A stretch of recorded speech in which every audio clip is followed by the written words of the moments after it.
పూర్తిగా మా ప్రాణమైనటువంటి క్షేత్రం ఇది. అహోబిలాన్ని స్మరిస్తే చాలు వేదాధ్యయనం చేసినటువంటి పుణ్యఫలం. అహోబిల క్షేత్రాన్ని, అహోబిల నామాన్ని స్మరణం చేస్తేనే అద్భుతమైనటువంటి ఫలితం వస్తుంది అని చెప్పి మనకు శాస్త్రం చెప్తుంది. అంత అద్భుతమైనటువంటి క్షేత్రం ఇది.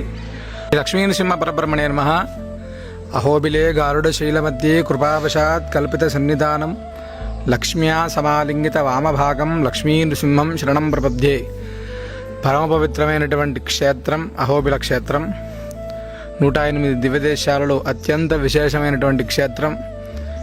ఆల్వార్లు మంగళాశాసనం చేసినటువంటి ఏ క్షేత్రానైనా కూడా నా దేవుడు అని చెప్పారు. ఒక అహోబిల నృసింహస్వామి వారిని మాత్రమే మనతో ఉండే మన దేవుడు అని చెప్పారు. అంత అద్భుతమైనటువంటి క్షేత్రం.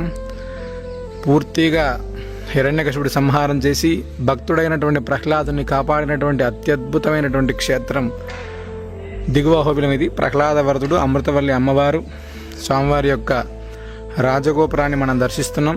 అత్యంత విశేషంగా మా ప్రతి గడపలో కూడా ఆచరించి ప్రతి ఒక్క భక్తుడు కూడా నృసింహ రక్షణ పొందాలి అని గడప గడపకు నారసింహం అనేటువంటి అత్యద్భుతమైనటువంటి సంకల్పాన్ని తీసుకోవడానికి మనం ఈ క్షేత్రానికి రావడం జరిగింది.